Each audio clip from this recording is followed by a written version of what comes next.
Tahun kesedihan Rasul sallallahu alaihi wa ala alihi wasallam. Kenapa tahun ini disebut tahun kesedihan Rasul? Karena di tahun ini dua manusia yang selama ini menolong Nabi sallallahu alaihi wasallam dalam dakwah, mulai dari diangkatnya beliau menjadi Rasul dengan berbagai macam ujian dan cobaan. Dua orang yang diharapkan Nabi sallallahu alaihi wasallam senantiasa menolong beliau wafat. Maka dengan wafatnya dua orang ini, maka tahun wafatnya disebut Amul Hazni, tahun kesedihan. Siapa orang ini? Kedua orang ini, yang pertama Abu Talib, paman Rasul, dan yang kedua Khadijah bintu Khuwailid, istri Rasul sallallahu alaihi wasallam. Bagaimana kisah kematiannya Abu Talib dan bagaimana kisah wafatnya Khadijah bintu Khuwailid, inilah yang kita akan bahas di malam hari ini. Ma'asyiral muslimin yang dimuliakan Allah Subhanahu wa taala, 3 tahun sebelum tragedi kematian Abu Talib dan Khadijah di tahun yang sama, kita tahu bahwa Bani Hashim dan juga Bani Muttalib itu diboikot oleh seluruh kabilah-kabilah musyrik Arab. Dan 3 tahun pemboikotan itu terasa berat bagi kaum muslimin dan para sahabatnya. Sampai-sampai di antara mereka dilarang untuk bicara, dilarang untuk duduk bersama mereka, dilarang untuk jual beli. Kalaupun seandainya terjadi jual beli, maka harganya dimahalkan, sehingga banyak di antara kaum muslimin yang tidak tahan kelaparan, bahkan ada yang sampai merenggut nyawa. Sampai-sampai 1 butir kurma hanya dimakan untuk mengganjal perut 1 hari 1 malam, terkadang lebih. Di antara mereka ada yang memakan dedaunan dan kulit-kulit yang dibakar dan direbus. Itulah penderitaan Rasul dan para sahabatnya saat terjadi pemboikotan orang-orang musyrik Arab terhadap Bani Hashim. Karena 3 tahun pemboikotan ini cukup lama dan melelahkan, sehingga Abu Talib mengalami sakit yang parah. Maka setelah pemboikotan 3 tahun berturut-turut itulah,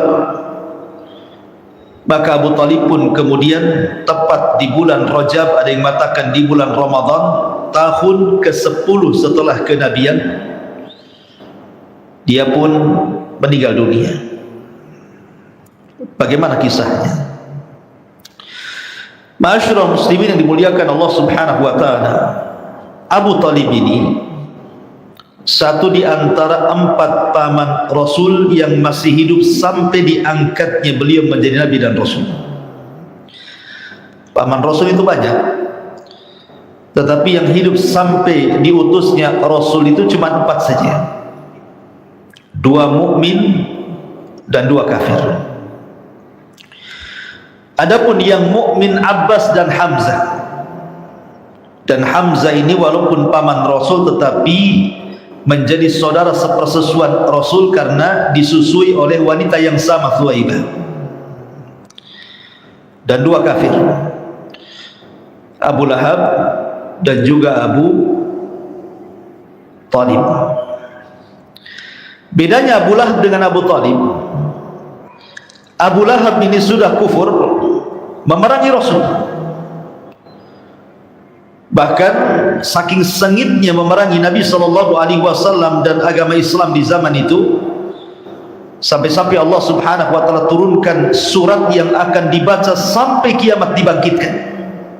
Celaan dan laknatan kepada Abu Lahab, tabbat yada abi lahabi wa tab, ma aghna anhu maluhu wa ma kasab, sayaslā narah dzata lahab wa imra'atuhu hammalatal hatab fi jidha hablum min masad.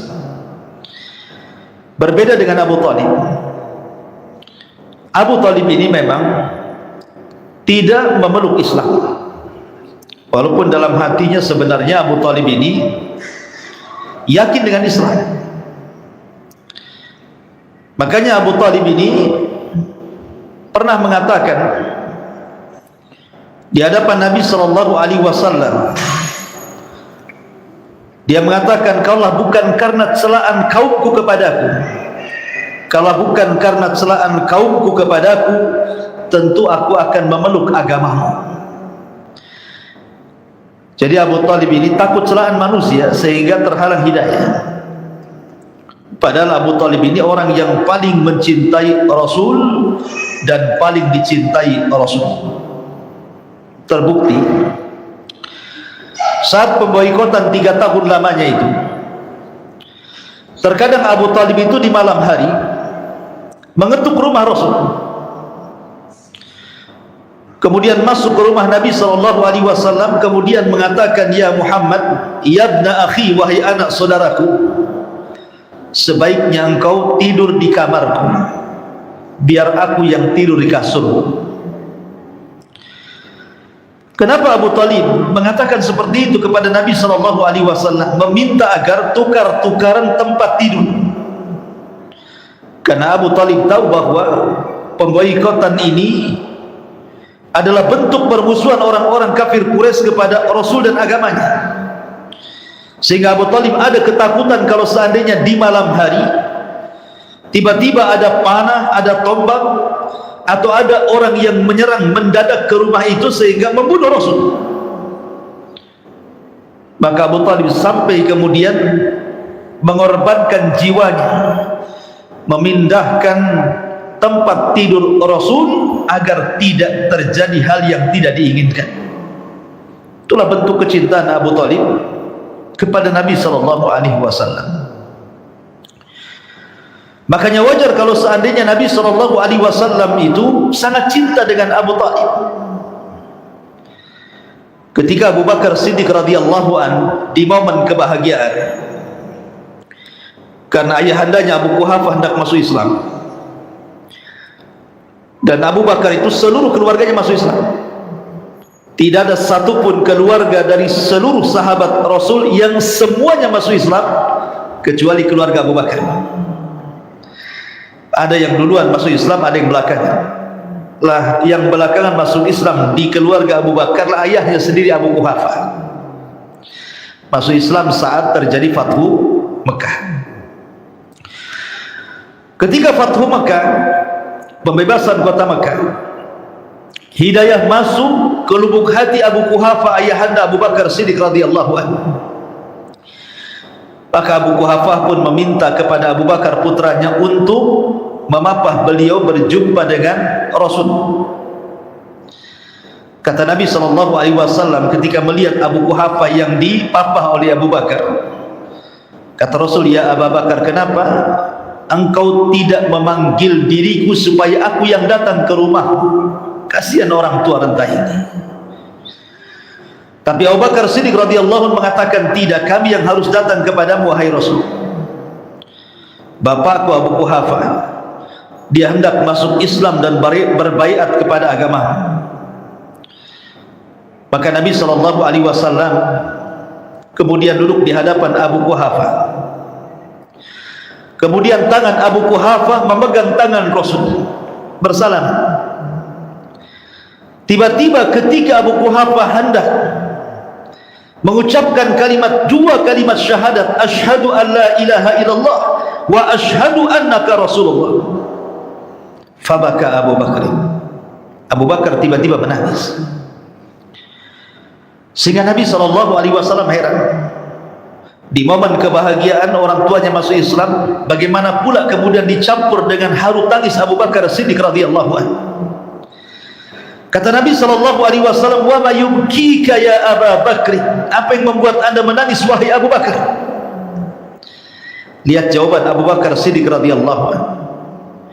Dia mengatakan, "Ya Rasulullah, seandainya tangan yang menjulurkan pada hari ini, yang hendak berbaiat kepadamu dan masuk Islam kepada agamamu, itu bukan tangan ayahku, tapi tangan pamanmu Abu Talib yang sudah meninggal itu.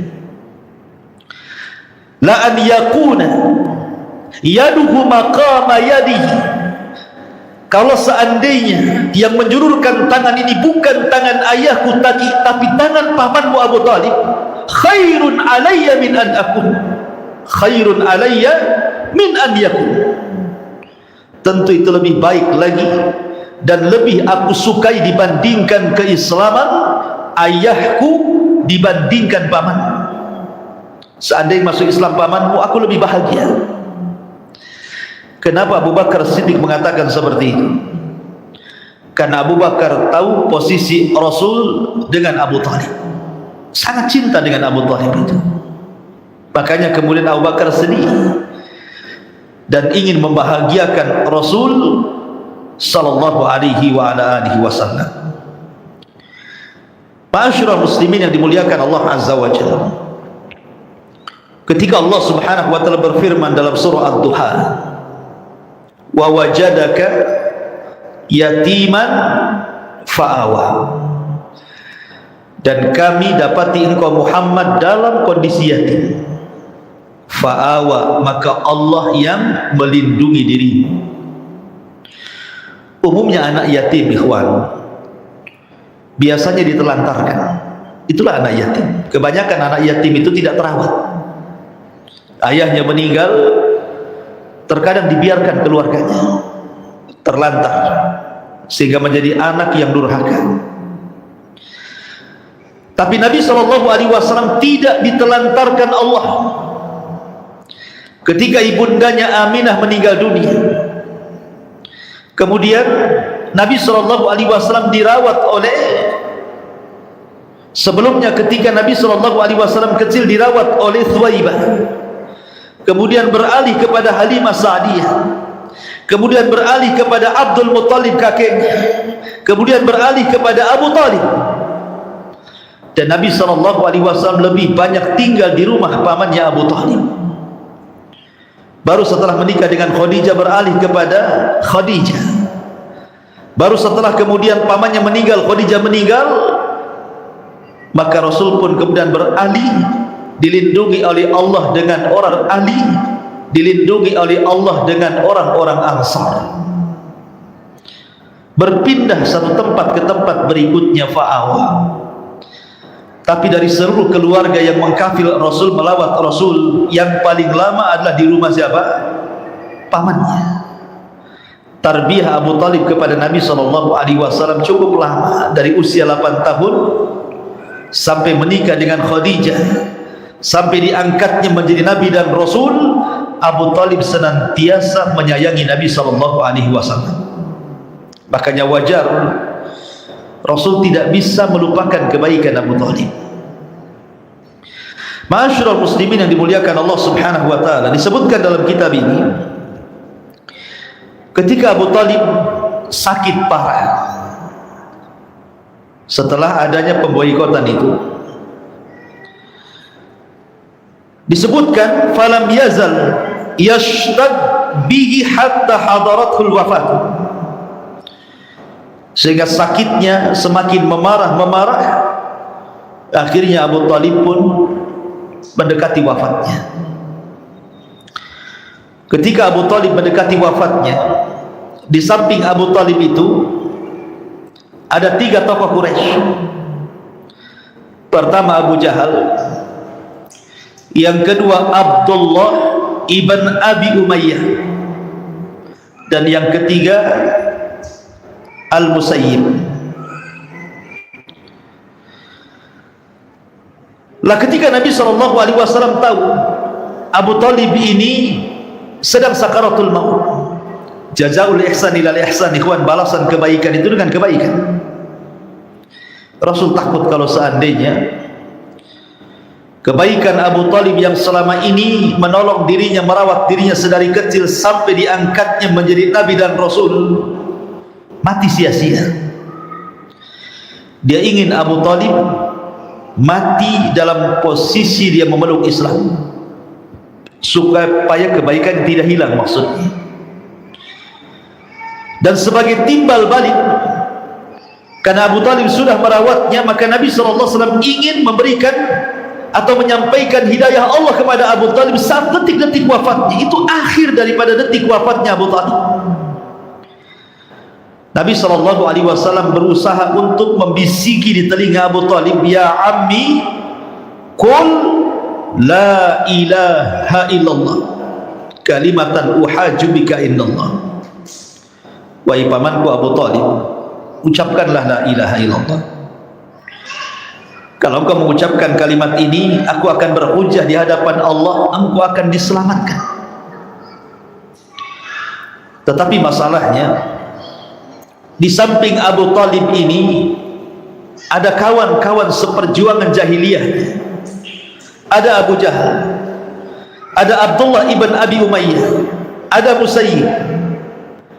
Sehingga terkadang Abu Talib melirik wajah Rasul, sekali-kali terkadang melirik wajah 3 tokoh Quraisy.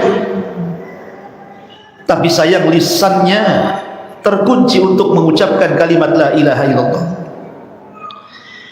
Karena setiap dia hendak mengucapkan kalimat itu, Abu Jahal dan Abdullah ibn Abi Umayyah langsung kemudian membantah dan mengatakan, ya Abu Talib, atarghabu millati Abdul Muttalib? Wahai Abu Talib, bencikah engkau dengan agama nenek moyangmu Abdul Muttalib, sehingga engkau harus menuruti apa kata Muhammad? Sehingga tidak jadi dia mengucapkan kalimat itu dan mendengarkan kawan-kawannya. Lihat bahayanya kawan-kawan yang jahat ini, bahayanya kawan-kawan yang su'ul akhlak, akhlaknya mempengaruhi Abu Talib sehingga tidak mengucapkan kalimat la ilaha illallah.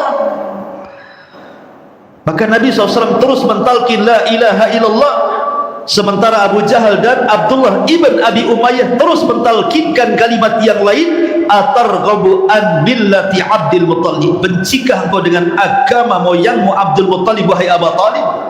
Sampai hembusan nafas terakhir Abu Talib tidak mengucapkan kalimat la ilaha illallah, mati kafir. Anehnya Abdullah ibn Abi Umayyah yang mengatakan kepada Abu Talib, jangan kau ucapkan kalimat itu, maksudnya la ilaha illallah. Apakah engkau benci dengan agama moyangmu Abdul Muttalib? Belakangan dia masuk Islam. Abdullah ibn Abi Umayyah yang mentalkin Abu Talib kepada kekufuran, belakangan dia masuk Islam dan mati di perang Mu'tah. Hidayah ikhwan, dia yang menghalang-halangi hidayah, dia pula yang dapat hidayah. Abdullah ibn Abi Umayyah. Ma'asyiral muslimin yang dimuliakan Allah Subhanahu wa taala, dari sini sepakat ahli sunnah wal jamaah, Abu Talib mati kafir, kecuali orang-orang Syiah mengatakan Abu Talib itu muslim. Sebenarnya Abu Talib itu masuk Islam mengucapkan 2 kalimat syahadat, cuma Nabi nggak dengar katanya. Nggak dengar gimana? Rasul di sampingnya. Lah ketika kemudian Rasul sallallahu alaihi wasallam tidak berhasil mengislamkan Abu Talib di detik-detik wafatnya, terpukul hati Rasul, sedih hati Rasul, tersayat hati Rasul, sehingga Nabi SAW kemudian sambil menangis mengatakan, la astaghfiranna laka ma lam unha ank, sungguh aku akan memintakan ampun kepada Allah untukmu wahai pamanku, selama Allah tidak melarang bagi dirimu.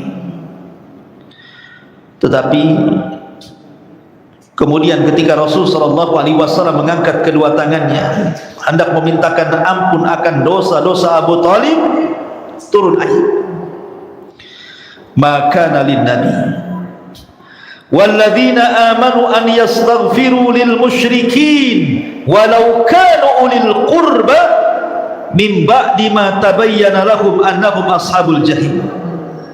Tidak layak bagi seorang nabi, tidak layak bagi orang-orang yang beriman memintakan ampun kepada orang-orang musyrik walaupun mereka keluarga paling dekat dengan dia, setelah jelas bahwa mereka akan masuk ke neraka Jahannam.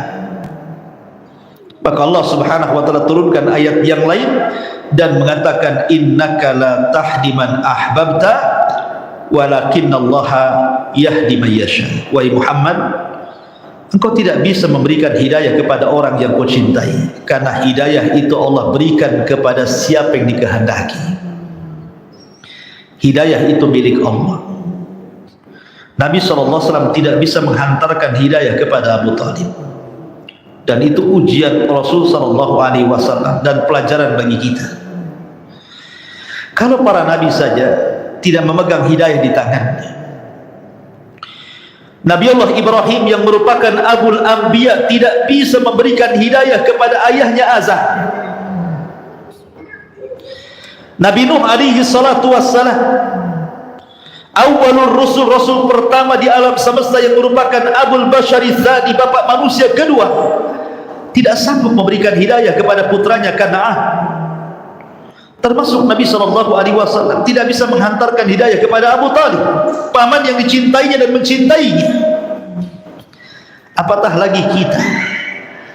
Kita ini manusia biasa, bukan Nabi, bukan Rasul, bukan pula para sahabat, para tabi'in. Kita ini orang belakangan. Maka hidayah itu milik Allah. Oleh karena itulah maka pertahankan hidayah itu dan tularkan hidayah itu kepada orang lain. Walaupun tugas kita ini hanya menghantarkan hidayah Allah kepada manusia, soal manusia dapat hidayah atau tidak itu urusan dia, tapi minimalnya kita sudah mencontoh Rasul bagaimana Nabi SAW berusaha menghantarkan hidayah kepada Abu Talib. Akan tetapi sekali lagi hidayah itu milik Allah Subhanahu wa ta'ala. Wa ma'alaika illal balag. Tugas kamu wahai Muhammad cukup menyampaikan. Soal mereka nerima atau tidak kan urusan mereka. Makanya antum kalau berdakwah pegang kaidah ini. Kita ini hanya menyampaikan kebenaran. Sampaikan kebenaran di tengah-tengah keluarga, sampaikan kebenaran di tengah-tengah manusia. Soal mereka menerima atau tidak itu urusan mereka, dan tidak dituntut agar mereka mengikuti apa yang kita dakwahkan. Kita hanya dituntut menyampaikan kebenaran saja. Selesai. Lihat ketika Nabi SAW bermimpi, melihat ada Nabi tidak punya pengikut, melihat ada Nabi pengikutnya 1, 2, 3, 10 pengikut. Walaupun ada Nabi ribuan bahkan jutaan pengikut, tetapi ketika ada Nabi tidak ada pengikut sama sekali, apakah kita katakan dakwahnya gagal? Tidak. Gagal dan tidaknya dakwah itu bukan banyak dan tidaknya pengikut, tapi gagal dan tidaknya dakwah itu bicara soal sudahkah kita menyampaikan kebenaran atau bukan. Kalau kita sudah menyampaikan kebenaran tapi tidak ada orang yang mengikuti, Anda sudah berhasil berdakwah. Kenapa? Karena sudah menyampaikan kebenaran walaupun pahit rasanya. Tetapi kalau Anda belum menyampaikan kebenaran walaupun 1 juta orang mengikuti Anda, maka Anda belum berhasil berdakwah kepada Allah Azza wa Jalla, karena belum menyampaikan kebenaran masalahnya. Taib. Ma'asyiral muslimin yang dimuliakan Allah Azza wa Jalla, suatu ketika Abbas, paman Rasul Abbas ini kan tahu bagaimana perjuangan Abu Talib mentarbiyah Rasul sampai membentengi Rasul saat beliau diangkat jadi Nabi dan Rasul. Ketika orang-orang Quraisy datang kepada Abu Talib hendak mencelakakan Nabi, kemudian mengatakan, ya Abu Talib, inna ibna akhik qad sabba alihatina wa farraqa jama'atana wa saffaha ahlamana. Wahai Abu Talib, anak saudara si Muhammad itu sudah menjelek-jelekan agama kami, memporak-porandakan barisan kami, menghina bapak moyang kami. Kalau Anda tidak mencegahnya, kami yang akan mencegahnya.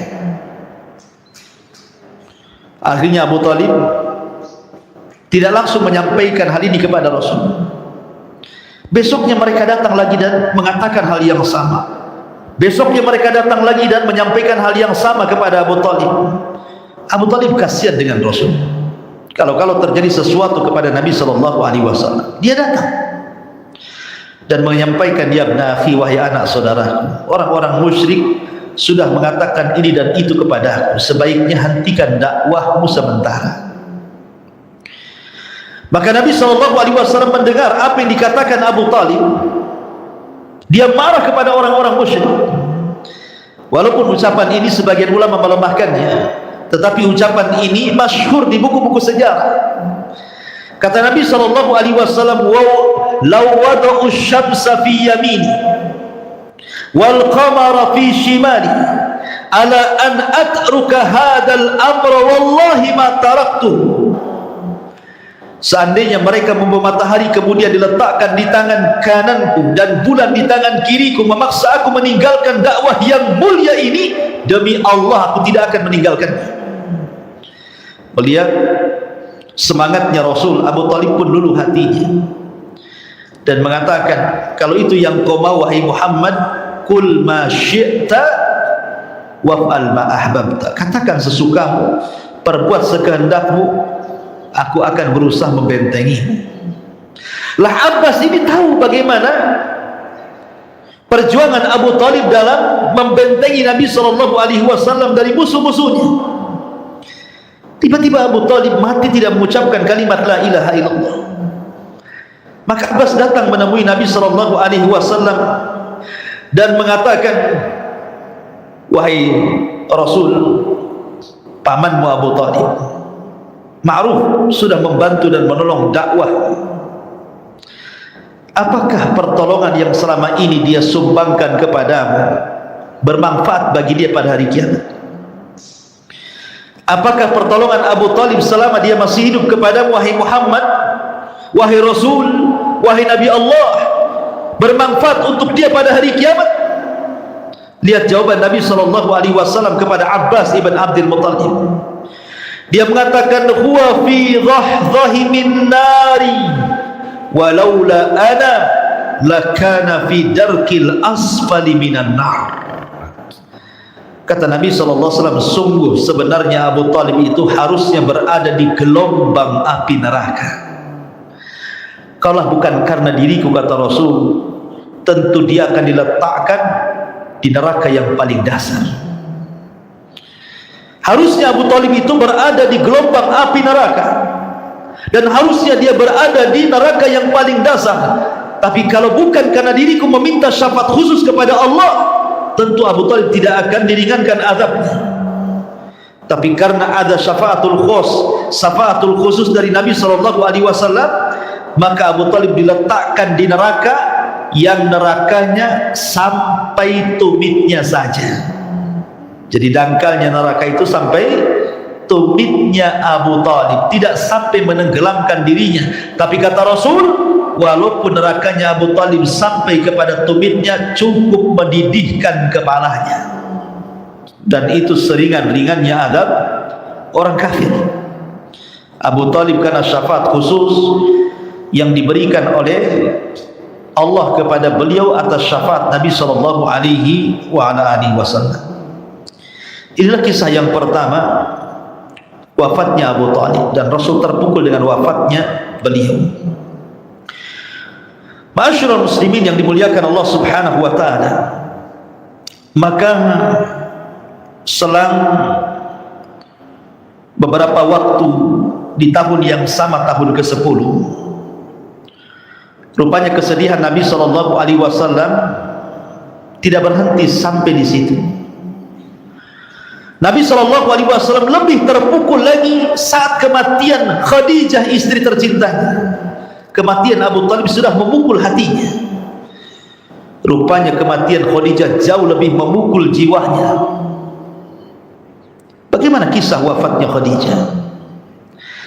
Ma'asyiral muslimin yang dimuliakan Allah Subhanahu wa taala, Khadijah Ummul Mukminin wafat, ada yang mengatakan di bulan Ramadan, di waktu yang sama atau di tahun yang sama wafatnya paman Nabi sallallahu alaihi wasallam, Abu Thalib.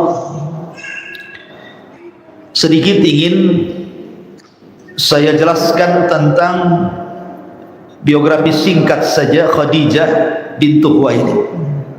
Saya sebutkan poin-poinnya saja.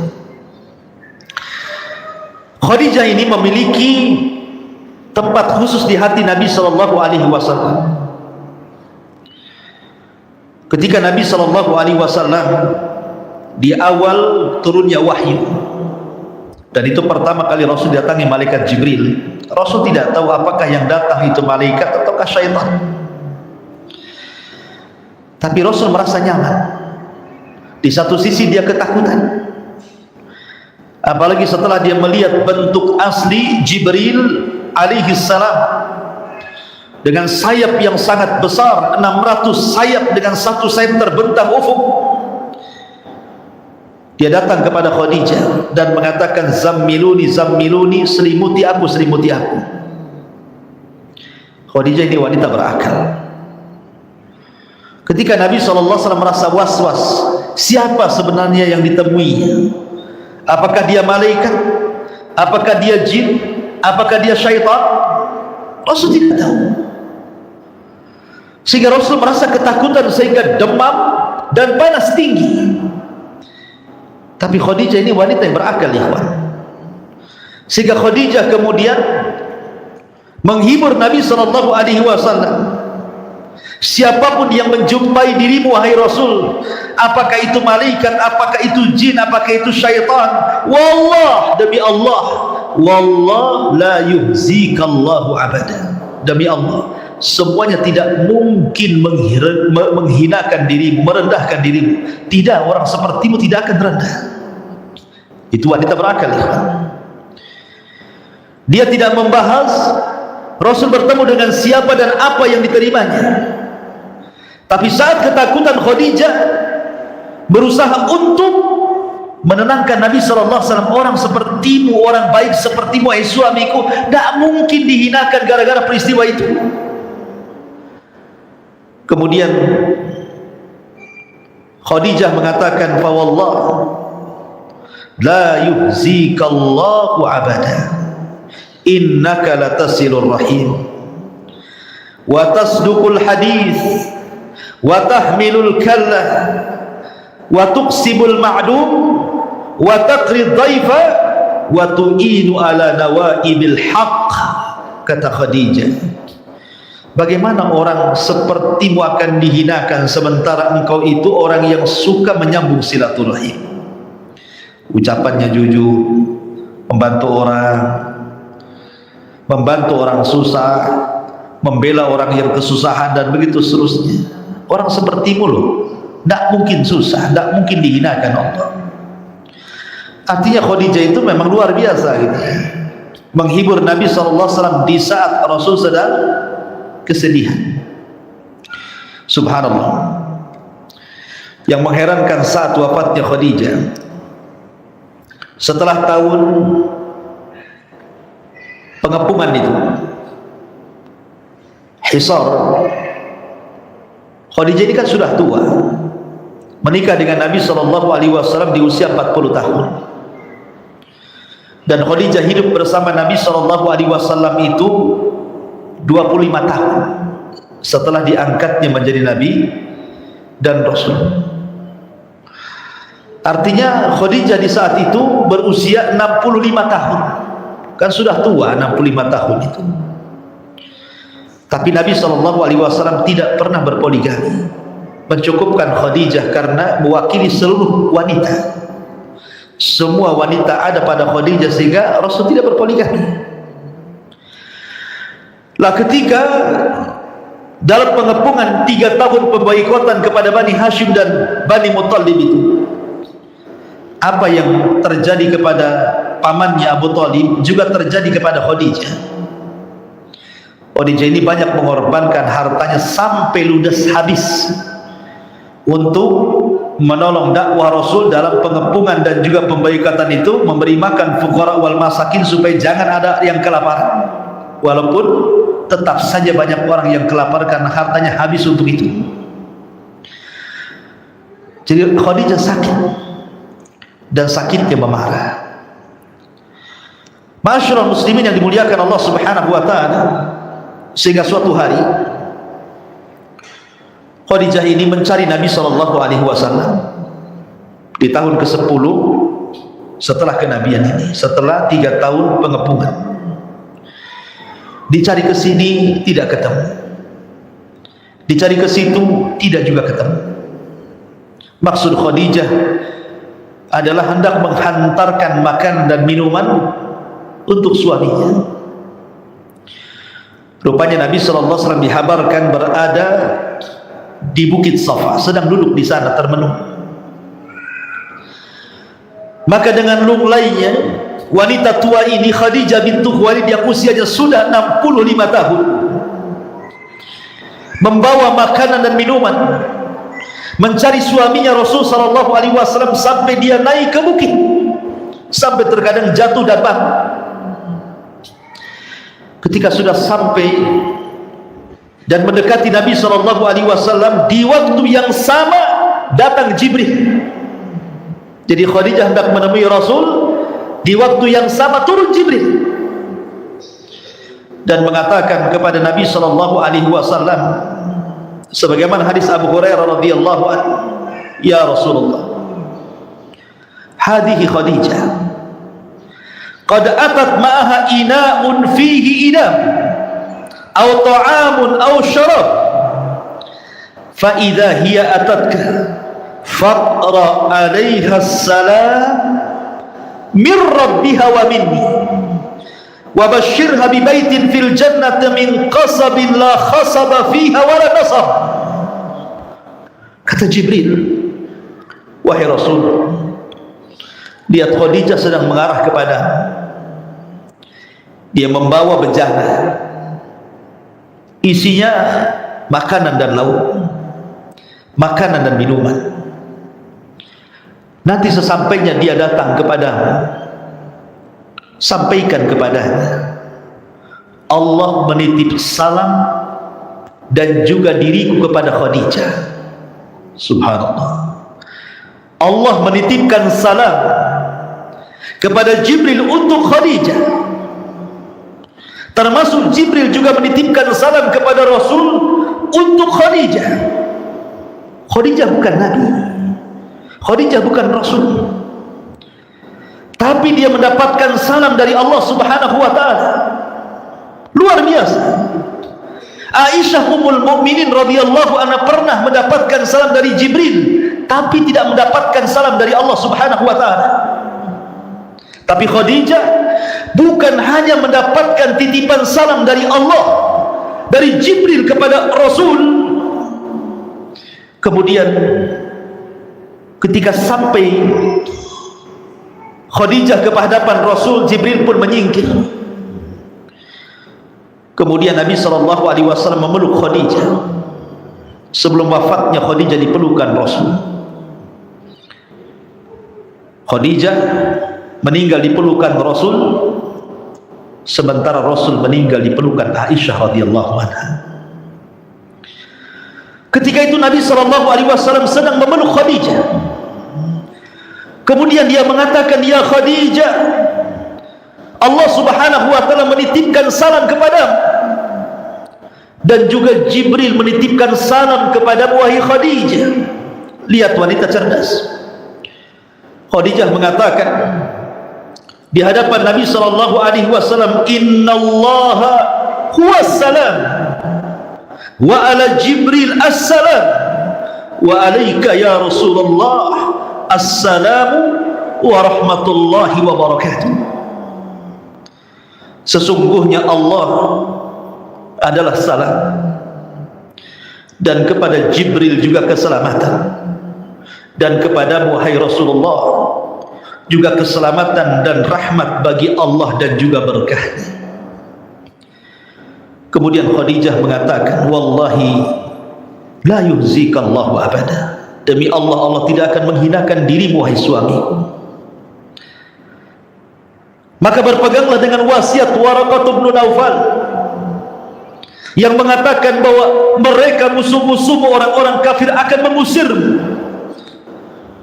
mereka orang-orang kafir akan membunuhmu. Isbir ya Rasulullah, bersabarlah wahai engkau, wahai suamiku, wahai Rasulullah. Maka selang beberapa saat kemudian Khadijah menghembuskan nyawa terakhirnya di pelukan Nabi sallallahu alaihi wasallam. Khadijah bintu Khuwailid radhiyallahu anha. Masyarul muslimin yang dimuliakan Allah Subhanahu wa taala, Khadijah meninggal di pelukan Rasul, dan Nabi sallallahu alaihi wasallam meninggal di pelukan Aisyah radhiyallahu anha. Suatu ketika Nabi sallallahu alaihi wasallam berjumpa dengan Jibril sempat mengatakan kepada Nabi sallallahu alaihi wasallam, "Wa basyirha bi baitin," sampaikan kabar gembira kepada Khadijah dengan satu rumah yang megah di surga dari mutiara yang sangat indah, la khasaba fiha wala nasab, yang tidak ada kebisingan dan tidak ada keletihan di rumah itu. Ya, karena rumah Khadijah sudah terbuka bagi Nabi sallallahu alaihi wasallam, dan Khadijah tidak pernah membuat bising Rasul, membuat lelah letih Rasul dalam kehidupan rumah tangganya ataupun saat menginfakkan seluruh hartanya untuk perjuangan dakwah Rasul. Makanya wajar, maka Allah Subhanahu wa taala mengganti Khadijah dengan rumah yang sangat indah di surga, karena rumahnya sudah menjadi rumah bagi Nabi sallallahu alaihi wasallam. Aisyah radhiyallahu anha suatu ketika cemburu kepada Khadijah yang selalu dipuja-puja Rasul karena kebaikannya, padahal Khadijah sudah meninggal dan Aisyah masih muda dan cantik. Kata Aisyah radhiyallahu anha, "Ya Rasulullah, Allah sudah menggantikan wanita untukmu yang jauh lebih baik dibandingkan Khadijah." Maksudnya dirinya. Tapi Nabi SAW mengatakan, "Tidak wahai Aisyah, kebaikan Khadijah tidak mungkin tergantikan." Bagaimana bisa tergantikan? Dia adalah ummu iyal, dia adalah ibu bagi anak-anakku, dia orang yang pertama beriman saat manusia kufur, dia orang yang pertama membenarkan saat manusia mendustakan, dia orang yang pertama kali menginfakkan seluruh hartanya di saat manusia bakhil, dan seluruh keturunanku lahir dari sulbi Khadijah bintu Khuwailid radhiyallahu anha. Sedemikian itulah Nabi sallallahu alaihi wasallam memuji Khadijah, sampai-sampai Rasul mengatakan, "Kamula minar rijal katsirun," laki-laki sempurna itu banyak, tetapi walam yakmul minan nisa illa arba, tapi wanita yang sempurna tidak ada kecuali 4 wanita di dunia ini. Kemudian Rasul menyebutnya, pertama Asiyah bintu Muzahib, yang kedua Maryam bintu Imran, yang ketiga Khadijah istrinya bintu Khuwailid, yang keempat Fatimah bintu Rasulullah sallallahu alaihi wasallam. Kemudian Rasul mengatakan, adapun keistimewaan Aisyah dengan wanita-wanita yang lainnya seperti keistimewaan sarin di antara seluruh makanan. Sarin itu makanan yang paling enak di zaman itu. Masyarul muslimin, jamaah sekalian yang dimuliakan Allah Subhanahu wa taala, saat wafatnya Khadijah, Nabi itu sangat terpukul luar biasa. Ya, pertama kan dalam tahun yang sama Abu Thalib meninggal, dan itu sangat menyakitkan. Tersayat hati Rasul, tiba-tiba disusul dengan Khadijah pula. Makin menumpuk kemudian kesedihan Rasul, sehingga para ulama al-mu'arrikhin al-mujtahidin memberi nama tahun wafatnya 2 manusia terbaik ini dengan Amul Hazni, tahun kesedihan. Ketika Nabi SAW terus menangis karena wafatnya Khadijah dan sebelumnya pamannya Abu Thalib, para sahabat datang, maksudnya meredakan Rasul supaya Rasul jangan terlampau sedih banget gitu. Banyak yang harus diurusi. Sahabat mengatakan, ya Rasul, khafif Rasul, sudahlah.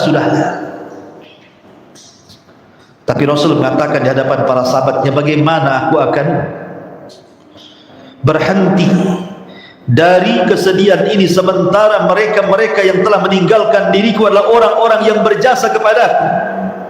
Lihat Khadijah, dia orang yang pertama beriman saat kalian kufur, dia orang yang pertama benarkan saat kalian mendustakan, dia orang yang pertama kali menginfakkan seluruh hartanya saat kalian tidak ada satupun yang menginfakkan harta kalian untuk kepentingan dakwah.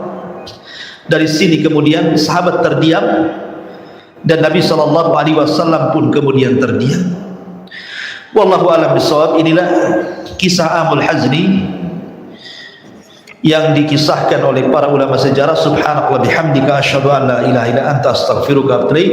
Allahu ta'ala alam. Assalamualaikum warahmatullahi wabarakatuh.